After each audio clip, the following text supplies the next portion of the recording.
الحمد لله رب العالمين والصلاة والسلام على سيد المرسلين وعلى آله وأصحابه أجمعين. أعوذ بالله من الشيطان الرجيم. بسم الله الرحمن الرحيم.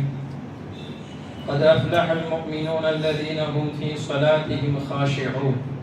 صدق الله العظيم العظيم.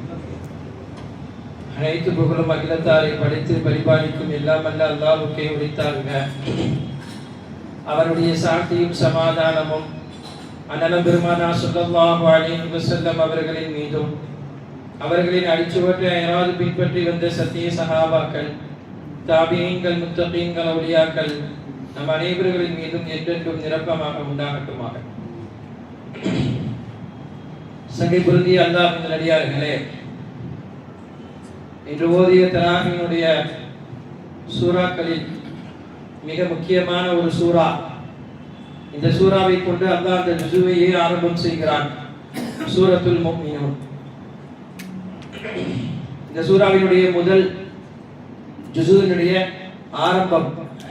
இந்த ஆரம்பத்தில் ஒரு 10 ஆயத்தில் அல்லாஹ் என்ன சொல்கிறான் என்றால், ஒரு மூமினுடைய குணம் எப்படி இருக்க வேண்டும், மூமின் என்றால் யான், அவருடைய மூமினுடைய பட்டியலை குறித்து அல்லாஹ் பேசுகிறார்.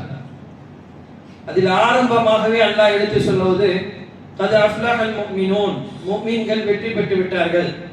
எப்போ வெற்றி பெறுவார்கள்? அல்லதீன ஹும் ஃபீ ஸலாத்திஹிம் காஷிஊன், தங்களுடைய தொழுகையில் உள்ளச்சமுடையவர்களாக பயபக்தி உடையவர்களாக தொழக்கூடிய முஃமின்கள், முஸ்லிம்கள் வெற்றி பெற்று விட்டார்கள் என்று சொல்கிறார். அதற்கு அடுத்து வரக்கூடிய ஆயத்தில் அல்லாஹ் தஆலா மூமின்களுடைய தன்மைகளை குறித்து அடுத்து பேசுகிறார். வீணான விஷயத்தில் அவர்கள் ஈடுபட மாட்டார்கள், ஜகாத்தை கொடுப்பார்கள், ஒழுக்கமானவர்களாக மற்றவர்கள் நடந்து கொள்வார்கள், அமானிதத்தை பேணுவார்கள், கடைசியில் அல்லாஹ் மறுபடியும் தொழுகையை அவர்கள் பாதுகாப்பார்கள் என்று முடிக்கிறார். அல்லாஹ் ஆரம்பிப்பதும் மூமினுடைய அசல் அடையாளமாக தொழுகையில் இறையச்சமுடையவர்களாக என்று ஆரம்பித்து கடைசியில் முடிக்கும் பொழுதும் தொழுகையை பேணியவர்களாக இருப்பார்கள் என்று சொல்லி முடிக்கிறார். எனவே இந்த குர்ஆனுடைய வசனத்தில் முதலில் மூமினுடைய அடையாளம் என்று அல்லாஹ் எடுத்து சொல்லும் பொழுது ஃபர்ஸ்டா சொல்ல வருவதே என்னவென்றால், அவர்கள் ஓர்மையுடன் தங்களுடைய தொழுகையை தொழுகுவார்கள் என்று சொல்கிறார். சுவனத்தில் 8 வகையான சுவனம் இருக்கிறது. அதுல ஒரு சுவனம் ஜன்னாத்துல் அத்ன் என்று சொல்லக்கூடிய சுவனம். இந்த சுவனத்தை படைத்த உடனே அல்லாஹ் இப்படி கேட்டானா, நீ ஏதாவது சொல்ல போகிறாய் என்றால் சொல் என்று கேட்டான். அந்த சுவனம் முதலாக படைத்த பொழுது பேசிய வார்த்தை என்று பார்க்கும் பொழுது இந்த 10 வசனத்தை தான் சுவனம் பேசியதா. என்ன? என்னிடத்தில் யாருக்கு தங்குமிடம் இருக்கும் என்று சொன்னால் அது அஃப்லஹல் முஃமினூன் என்று ஆரம்பித்து இந்த 10 குணாதிசயங்கள் யாரிடம் இருக்குமோ அவர்கள் தான் ஜன்னாத்துல் அத்ன் என்று சொல்லக்கூடிய என்னிடத்திலே தங்குவார்கள் என்று முதலில் சுவனம் பேசிய வார்த்தை என்பது இந்த ஆயத்தின் கீழே தஃசீர்கள் இடம்பெற செய்வார்கள். அப்ப தொழுகுவது பெரிதல்ல, அதையும் விட மேலாக அந்த தொழுகையில் நமக்கு இறையச்சம் வேண்டும், ஓர்மையாக தொழுகப்பட வேண்டும். பல பேர் தொழுகையே இல்லாமல் இருக்கிறார்கள். நாம் அதை பற்றி இங்கு பேசுவதற்குண்டான நேரங்கள் இல்லை. இருந்தாலும் தொழுகையினுடைய முக்கியத்துவத்தை தொட்டு பேசுவதற்காக வேண்டி ஒரே ஒரு விஷயத்தை சொல்லி அடுத்து நமக்குள்ளே வரக்கூடிய அந்த பயபக்தி என்றால் என்ன என்பதை பற்றி பேசலாம். பெருமானார் ஸல்லல்லாஹு அலைஹி வஸல்லம் எத்தனையோ இபாதத்துகளை எடுத்து சொல்லியிருக்கிறார்கள், பல ஃபர்லுகளையும் கூட சொல்லியிருக்கிறார்கள். ஆனால் அனைத்தையும் விட மேலாக பெருமானார் தொழுகையை மட்டும் உயர்த்தி பிடித்து ஒரு முஸ்லிமுடைய முக்கிய அடையாளமாக எதற்கு சொல்ல வேண்டும், மற்ற இபாதத்துக்கெல்லாம் இதுடன் சேர்ப்பதற்குண்டான எந்த விஷயத்தையும் பெருமானார் ஸல்லல்லாஹு அலைஹி வஸல்லம் தொழுகையை கருதி செய்யவில்லை. மொழி சொல்ல வேண்டும் என்று சொன்னால், ஒரு கூட்டத்தினர்கள் பெருமானார் ஸல்லல்லாஹு அலைஹி வஸல்லம் இஸ்லாத்தை ஏற்பதற்காக வருகிறார்கள். பெரும்பாலான இஸ்லாத்தை ஏற்பதற்கு வரக்கூடியவர்கள் ஏதாவது நிபந்தனையை முன்வைப்பார்கள். நாங்கள் இஸ்லாத்துக்குள்ள வரணும்னா எங்களுக்கு இது செஞ்சுதாங்க, இது செய்யுங்க அப்படின்னு சொல்பவர்கள் இருக்கிறார்கள். இன்னும் சில பேர் இஸ்லாத்திலே சொல்லப்பட்ட ஷரியத்தில் சொல்லப்பட்ட சில சட்டங்களிலே சலுகைகளை கேட்பார்கள். இந்த சட்டம் மட்டும் எனக்கு பிடிக்கல, இந்த சட்டம் மட்டும் எனக்காக நீங்க விலக்குறீங்கன்னு சொன்னா நான் இஸ்லாத்துக்கு வரேன் அப்படி சொல்லுவாங்க. பெருமானார் ஸல்லல்லாஹு அலைஹி வஸல்லம் பல கட்டத்தில் அதையும் ஏற்பார்கள். ஏன்னா முதல்ல வரவுக்குள்ள இல்ல இது முடியாது நீங்க வர வேணாம்னு சொல்லி தடுத்து விட்டால் அடுத்து அவர்கள் உள்ளே வராமலே போய்விடுவார்கள் என்பதற்காக உள்ளே இஸ்லாத்துக்குள் வந்தவுடன் பெருமானாருடைய அங்க அடையாளம் பெருமானாருடைய நடத்தை பார்த்து கவரப்பட்டு முழுமையாக ஷரியத்துடைய சட்டத்தை பின்பற்றுபவர்களாக அவர்கள் மாறுவார்கள். அதனால ரசூலுல்லாஹ் ஃபர்லையே சில பேர் செய்ய முடியாதுன்னு சொன்னாலும் கூட அதையும் பெரிதாக கவனிக்காமல் உள்ளே வாருங்கள் பார்த்திருக்கலாம் என்று அழைத்து விடுவார்கள். அதுபோல்தான் ஒரு கூட்டம் இஸ்லாத்திற்குள் நாங்கள் வருகிறேன் என்று சொல்லி வந்தார்கள். வந்தவர்கள் வந்த உடனே சொன்னார்கள், எங்களுக்கு நீங்க பல நேரங்களில் போர் தொடுப்பதற்காக வேண்டி போயிடுறீங்க, இந்த மாதிரி போருக்காகலாம் எங்களால வர முடியாது, எங்களுடைய உயிரை எல்லாம் தியாகம் செய்வதற்கு நாங்கள் இன்னும் அந்த அளவுக்கு தயாராகவில்லை, அதனால போருக்குலாம் நாங்க வர மாட்டோம், நீங்க அனுமதிச்சீங்கன்னா இஸ்லாத்துக்குள்ள வருகிறோம். பெருமானார் ஸல்லல்லாஹு அலைஹி வஸல்லம் சொன்னார்கள், சரி போருக்குலாம் போனா நீங்க வர வேணாம், நீங்க வாங்க இஸ்லாத்துக்கு வாங்க. அடுத்த கட்டமாக சொன்னார், அதே மாதிரி ஜகாத் கொடுக்க சொல்லிருக்கீங்க, நாங்க எல்லாம் செல்வந்தர்கள், ஜகாத் கொடுத்தால் எங்களுடைய செல்வங்கள்லாம் எங்களை விட்டு போவதாக நாங்கள் அஞ்சுகிறோம், அதனால நாங்க ஜகாத் கொடுக்க மாட்டோம், இஸ்லாத்துக்கு வரலாமா? பெருமானார் ஸல்லல்லாஹு அலைஹி வஸல்லம் யோசித்து சரி வாருங்கள் பார்த்துக் கொள்ளலாம். ஏன்னா சரி சரின்னு சொல்றதுனால நம்ம என்ன யோசிக்க கூடாதுன்னா அப்ப ஜகாத் கொடுக்காம ஒரு இஸ்லாத்துக்குள்ளே இருக்கலாமா என்று யோசிக்க கூடாது. ரசூலுல்லாஹ்வுடைய இந்த வார்த்தை என்னவென்றால் முதலில் அவர் இஸ்லாத்துக்குள்ளே வந்து விட்டால் அடுத்த கட்டமாக ஜகாத் கொடுப்பவர்களை கவனித்து பெருமானார் ஸல்லல்லாஹு அலைஹி வஸல்லம் சட்டம் சொல்லுவதை கவனித்து அவர்கள் ஜகாத்தை கொடுப்பவர்களாக மாறி போவார்கள். ரசூலுல்லாஹ் சரி கொடுக்க வேணாம் வாங்க. மூன்றாவது கட்டமாக தான் சொன்னார்கள், கடைசி ஒரு நிபந்தனை, இதற்கு சம்மதித்தால் நாங்கள் இஸ்லாத்துக்குள் தாராளமாக வருகிறோம், தொழுக மாட்டோம், எங்களுக்கு ஒரு சுஜூத் செய்யலாம் பிடிக்காது, நாங்க தொழுக மாட்டோம், இதுக்கு மட்டும் நீங்க ஒத்துக்கிட்டீங்கன்னா நான் இஸ்லாத்துக்குள்ள வருகிறோம். அதுவரையும் சரி சரி என்று சொன்ன பெருமானார் ஸல்லல்லாஹு அலைஹி வஸல்லம் அந்த இடத்தில் நிறுத்தி விட்டு சொன்னார்கள், உங்களுடைய தேவை இஸ்லாத்திற்கு கிடையாது, நீங்கள் எந்த மதத்தின் மீது இருக்கிறீர்களோ அந்த மதத்திலே இருந்து கொள்ளுங்கள், இஸ்லாத்திற்கு வர வேணாம். இஸ்லாத்திற்கு வரக்கூடிய ஒருவன் தொழுகையாளியாக இருக்க வேண்டும், தொழுகையாளியாக இல்லை என்றால் அவருக்கும் இஸ்லாத்துக்கும் சம்பந்தம் கிடையாது என்று முதல் முறையாக பெருமானார் ஸல்லல்லாஹு அலைஹி வஸல்லம் மாட்டார்களுக்கும் முஸ்லிம்களுக்கும் மத்தியிலே வேறுபடுத்தி காட்டக்கூடிய தொழுகை என்று கொண்டு வந்து நிறுத்தினார்கள். தொழுகையை தவிர்த்து விட்டு இஸ்லாத்திற்குள்ளே போக முடியாது. இஸ்லாத்துடைய அடிப்படை என்பது தொழுகை. கலிமாவுக்கு அடுத்த ஒரு முஸ்லிமுக்கு என்ன அப்படின்னு சொன்னா அது தொழுகை மட்டும்தான். நாளை மறுமையிலே முதல் கேள்வி அல்லாஹ் எடுத்து வைக்கக்கூடிய தொழுகை மட்டும்தான். உலகத்தில் எல்லா விதமான ஷரியத்துடைய சட்டங்களுக்கும் ஏதாவது விதமான சலுகைகளை அல்லாஹ்விடத்தில் சொல்லிவிடலாம். எனக்கு உடம்பு முடியலன்னு சொல்லலாம், என்னால செய்ய முடியலன்னு சொல்லலாம், அல்லாஹ் எல்லாவற்றையும் எடுத்துக் கொள்வான், சங்கடங்களை ஏற்றுக்கொள்வான். ஆனால் தொழுகைக்கு யார் எந்த பதிலை சொன்னாலும் அல்லாஹ் ஏற்றுக்கொள்ள மாட்டான், தொழுகாதவர்களை அல்லாஹ் பார்க்க மாட்டான். இந்த ஆயத்தில் தொழுகையின் முக்கியத்துவம் பற்றி இல்லை. இந்த ஆயத்துல என்ன வருதுன்னா மூமின்கள் தொழுவார்கள், ஆனால் தொழுகக்கூடிய மூமின்கள் எப்படி தொழுக வேண்டும், தொழுகையை எப்படி ஓர்பட்சமாக இரையச்சமாக ஓர்மையாக தொழுக வேண்டும் என்பதை பற்றி தான் இந்த ஆயத்தில் அல்லாஹ் சொல்லி தருகிறார். பெரும்பாலும் நம்மளுடைய பிரச்சனையும் அதுதான். தொழுகையில தக்பீர் என்றுட்டா அப்பதான் பலவிதமான சிந்தனைகள் உள்ளுக்குள்ள வருது, சில மறந்ததெல்லாம் உள்ளுக்குள்ள ஞாபகம் வரதெல்லாம் தொழுகையில தான். அப்ப அந்த மாதிரி தொழுகை ஓர்மையுடன் தொழுகையாக மாற வேண்டும் என்றால், உயிரோட்டமுடைய தொழுகையாக மாற வேண்டும் என்றால் நாம் என்ன செய்யணும்? பொதுவாக ஷைத்தான் ஒவ்வொரு டிபார்ட்மெண்ட்டுக்கும் தனித்தனியா இருக்கிறான். ஒழு செய்வதை கெடுப்பதற்கென்றே தனி ஷைத்தான் இருக்கிறான். சரியா நம்ம மூஞ்சி கழுவணுமா, ஒரு முடி நனைஞ்ச மாதிரி தெரியலையே, ஒதுவு கூடலன்னா துருக்க கூடாது, அதை வசுவசா போடுவான். அதே மாதிரி தொழுகையிலே ஷைத்தான் தனியாக இருக்கிறான். 2 ரக்காத் தொழுதுமா 3 ரக்காத் தொழுதுமா, சரியா சஜ்தா செஞ்சுமா இல்லையா, நல்லா ஓதுறோமா இல்லையா, இப்படி ஷைத்தான் தனித்தனியாக ஒவ்வொன்றுக்கும் வைக்கப்பட்டிருக்கிறான். அதுபோல தொழுகையை கெடுப்பதற்கு என்றே தனி ஷைத்தான் இருக்கிறான். அதனால்தான் தொழுகையில் இரையச்சமுடன் ஓர்மையாக தொழுவதற்கு பயிற்சி இருக்க வேண்டும். தொழுகையில முதல்ல நுழைஞ்ச உடனே நம்ம அல்லாஹு அக்பர் என்று தக்பீர் கட்டணும். இந்த தக்பீருக்கு தான் என்ன சொல்லுவாங்க, தக்பீரே தஹ்ரீமா. தொழுகைக்குள்ள நம்ம வந்துட்டோம், என்டர் ஆயிட்டோம் என்பதற்காக இந்த தக்பீரே தஹ்ரீமா.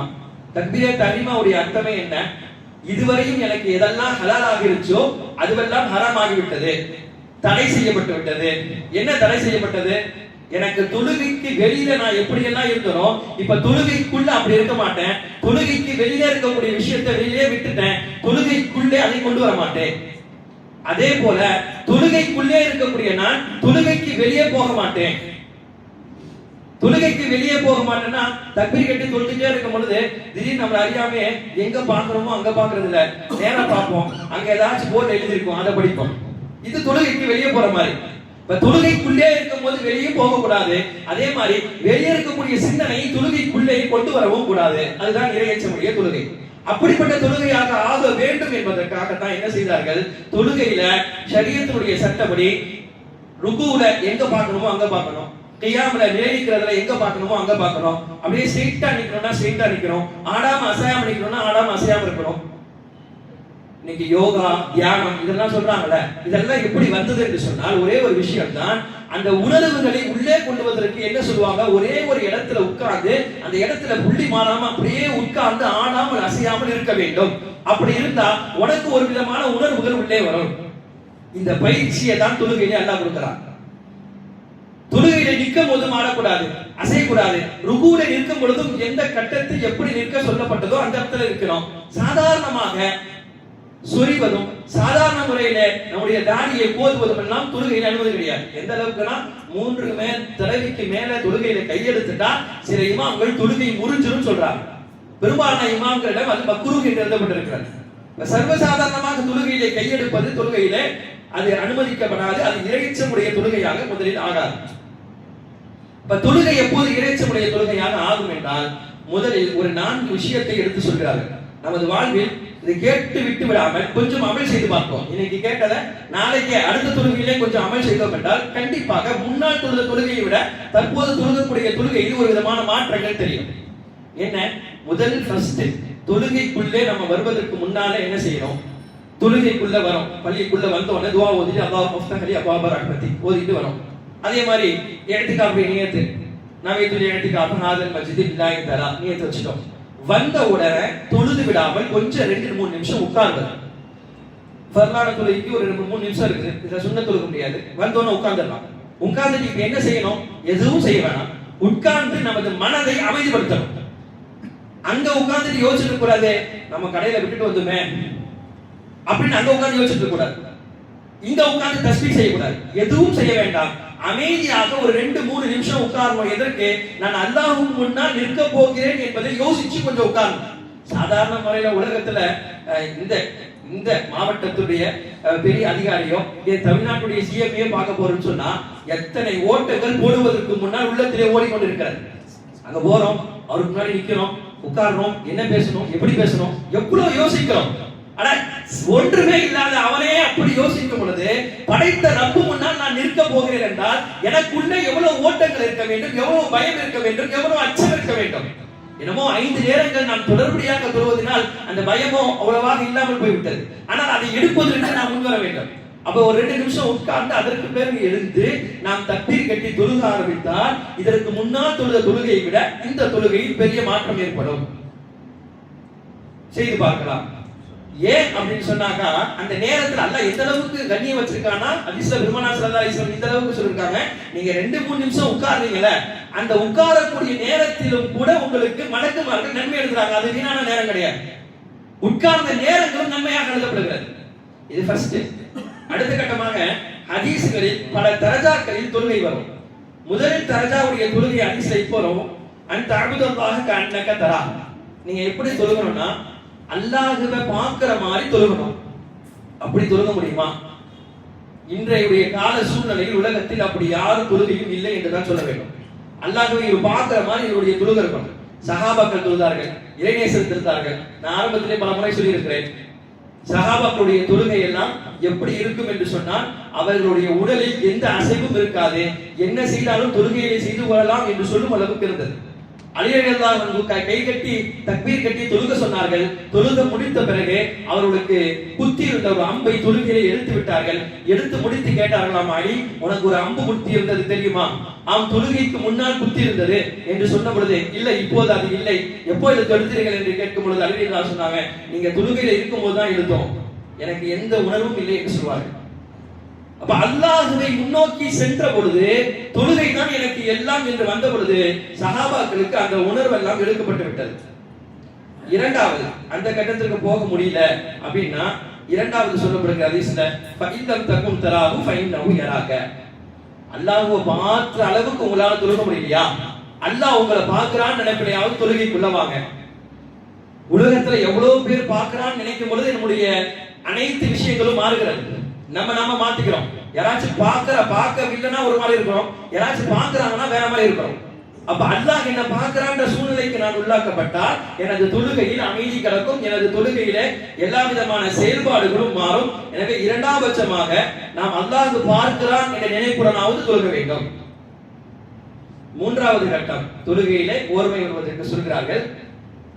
தொழுகையிலே இமாம் ஓதும் பொழுது அந்த அர்த்தத்தை கொஞ்சம் புரிவதற்கு முயற்சி செய்யுங்கள். குர்ஆன் ஃபுல்லா ஓதுனா புரிவதற்கு முயற்சி செய்ய முடியாது. ஆனால் குறைஞ்சபட்சம் சூரா ஃபாத்திஹா ஓதும் போதாவது அதனுடைய பொருளை நம்முடைய நினைவுக்குள்ளே கொண்டு வர வேண்டும். அது ஒரு 7 வசனம் தானே, அந்த 7 வசனத்துடைய பொருளை நம்முடைய நினைவுக்கு கொண்டு வரது ஒன்றும் பெரிய விஷயம் இல்லையே. எனவேதான் தராவிஹுடைய முதல் தராவிஹிலே நாம் எடுத்த தலைப்பே அதுதான். சூரத்துல் ஃபாத்திஹாவை எடுத்து பேசினேன். காரணமே அதுதான். நம்ம அந்த சூரத்துல் ஃபாத்திஹாவுடைய 7 அத்தியாயம் தான் சின்ன சின்ன ஒரு சென்டென்ஸாக தான் இருக்கும். அதை நம்முடைய அறிவுக்குள்ளே ஓதினா தெளிவா தெரிகிற மாதிரி உண்டான நேரத்திற்கு அந்த தெளிவுக்குள் வர வேண்டும். ஒண்ணு இல்ல, அல்ஹம்துலில்லாஹி ரப்பில் ஆலமீன் ஓதுறாரு. இமாம் ஓதும் பொழுது நம்ம அகிலத்தாரை படைத்து பரிபாலிக்கும் எல்லா புகழும் அல்லாஹ்வுக்குன்னு சொல்றாரு. அர் ரஹ்மானிர் ரஹீம், அளவற்ற அருளாளன் நிகரற்ற அன்புடையோன் என்று சொல்கிறாரு. மாலிகி யௌமித்தீன், திருப்புலானில் அரசன் அல்லாஹ் தான் சொல்கிறாரு. அல்லாஹ் என்ன பிடிச்சிராத, இய்யாக நஅபுது வ இய்யாக நஸ்தீன், உன்னையே வணங்குகிறேன், உன்னிடத்திலே உதவி தேடுகிறேன், உலகத்துல நான் யாரையும் கேட்க மாட்டேன். இஹ்தினஸ் ஸிராத்தல் முஸ்தகீம், எனக்கு நேரான பாதையை கொடு, நேரான பாதையில இருக்கிறேன், தவறிடாமல் பார்த்துக்கொள். இதெல்லாம் எப்போ வரும்னா ஓதும் போது அதனுடைய அர்த்தத்தை நாம் கொஞ்சம் விளங்கினால் நம்முடைய ஓட்டங்கள் எல்லாம் மற்ற விஷயங்கள் இருந்து எடுபட்டு விட்டு கொஞ்சம் அல்லாஹ்வை முன்னோக்கி நாம் நெருங்குவதற்கு ஏதுவாக இருக்கும். இல்ல இதெல்லாம் நினைக்காம சும்மா தப்பி கட்டிட்டு நின்றோம்னா பல விஷயங்கள் சிந்தனைகள் உள்ள வரதான் செய்யும். இது இமாம் பின்னாடி எடுத்தோடுதான் நமக்கு அர்த்தம் தெரிவது. இப்படி அதே மாதிரி தொழுகையில நம்ம ஓதுனாலும் கூட நமக்கு அது அர்த்தம் தெரிஞ்சு ஓதும் பொழுது இன்னும் ஓர்மையாக தொழுக முடியும். அர்த்தம் தெரிஞ்சு போதும் போதுனா அல்ஹம்துலில்லாஹி ரப்பில் ஆலமீன் என்றுதான் சொல்றோம். ஆனா நம்முடைய சிந்தனை என்ன சொல்லுது? அல்லாஹ்வுக்கு புகழ்ந்து சொல்றோம். அர் ரஹ்மானிர் ரஹீம் வாயில சொல்றோம். ஆனா சிந்தனை என்ன சொல்லுது? எல்லா விஷயங்களிலும் அருள் புரிபவன் அல்லாஹ் தான் சொல்லுது. அப்ப தனியாக தொழுதாலும் சரி, இமாம் பின்னால் நின்று தொழுதாலும் சரி, சூரா ஃபாத்திஹா ஓதி முடிக்கும் வரை பெரும்பாலும் நம்முடைய சிந்தனைகள் சிறதாமல் பார்க்க முடியும். எப்போது என்றால் நம்ம அந்த பொருளை விளங்கி விட்டால் இது சாத்தியமாகும். குறைஞ்சபட்சம் ஒரு நாளைக்கு ஒரு 3 ஆயத்து மனப்பாடம் பண்ணலாமே. இன்னைக்கு அல்ஹம்துலில்லாஹி ரப்பில் ஆலமீன், அகிலத்தாரை படைத்து பரிபாலிக்கும் எல்லா புகழும் அல்லாஹ்வுக்கே இருக்கு. அது அடுத்த 3 ஆயத்து, அது ஒரு 3 ஆயத்தை மட்டும் இப்படிதான் இருக்கு, இதுதான் ஆயத்துன்னு தொழுகும் பொழுது தொழுதுட்டு இருக்கும்போது ஓதி பார்க்கலாம். நமக்கு அந்த ஆயத்து நினைவில் நிற்குதா, பொருள் நினைவில் நிற்குதான்னு பார்க்கலாம். ஒவ்வொரு நாளைக்கு ஒரு 2-3 ஆயத்தை எடுத்துக்கொண்டு ஓத ஆரம்பித்தால் ஒரு 2 நாள் பிடிக்குமா, 3 நாள் பிடிக்குமா, 4வது நாள் நான் தொழுகக்கூடிய தொழுகைக்கும் அதற்கு முன்னால் தொழுத தொழுகைக்கும் மிகப்பெரிய மாற்றம் இருக்கும். எனவே இது போல அமல்களை நாம் பின்பற்றி கொண்டால் கண்டிப்பாக நம்முடைய தொழுகை அல்லாஹ்விடத்தில் இரையச்சமுடைய தொழுகையாக ஆகும். அடுத்து 4வதாக சொல்கிறார்கள், தொழுகையை நிதானமாக தொழுக வேண்டும். இது ரொம்ப முக்கியம். 20 ரக்காயத்து 30 ரக்காயத்து இல்ல அதை விட அதிகமா லைலத்துல் கத்ர் போன்ற இரவுகள் எல்லாம் அப்படி தொழுகிறதை விட ஒரு 2 ரக்காயத்து தொழுதாலும் கூட எல்லா ருக்குகளிலும் நிதானமாக செய்யக்கூடிய தொழுகைக்கு அல்லாஹ்விடத்தில் அதிக மதிப்பும் மரியாதையும் இருக்கிறது. அதுதான் அல்லாஹ்ட்ட ஏற்றுக்கொள்ளவும் படும். பெருமானார் ஸல்லல்லாஹு அலைஹி வஸல்லம் சபையில இருக்காங்க. ஒரு சஹாபி வந்தார், தொழுது ரசூலுல்லாஹ்வுடைய சபையில வந்து உட்கார்றாரு. ரசூலுல்லாஹ் சொன்னாங்க, கும் எந்திரிங்க, ஃபஸல்லி ஃபஇன்னக லம் துஸல்லி, நீங்க எழுந்து போய் மறுபடியும் தொழுது வாருங்கள், இன்னும் நீங்க தொழுகல. அந்த சஹாபி மறுபடியும் போனார், தொழுதா, மறுபடியும் வந்து உட்கார்ந்தாரு. ரசூலுல்லாஹ் மறுபடியும் சொன்னாங்க, கும் ஃபஸல்லி ஃபஇன்னக லம் துஸல்லி, மறுபடியும் தொழுகல. அப்படி முதல்ல சொல்லும் போதே ரசூலுல்லாஹ்ட்ட கேட்கணும், யார் ரசூலுல்லாஹ் நான் தொழுகை என்ன தப்பு செஞ்சேன் சொல்லித்தாங்கன்னு கேட்கணும். கேட்கல. 3 முறையும் செய்து தொழுது வந்து உட்கார்ந்து ரசூலுல்லாஹ் அதே பதிலை திரும்ப சொல்லி 4வது முறை தான் அந்த சஹாபி கேட்டார், யா ரசூலுல்லாஹ் எனக்கு தொழுக தெரியவில்லை, எப்படி தொழுகணும் சொல்லித்தாங்க.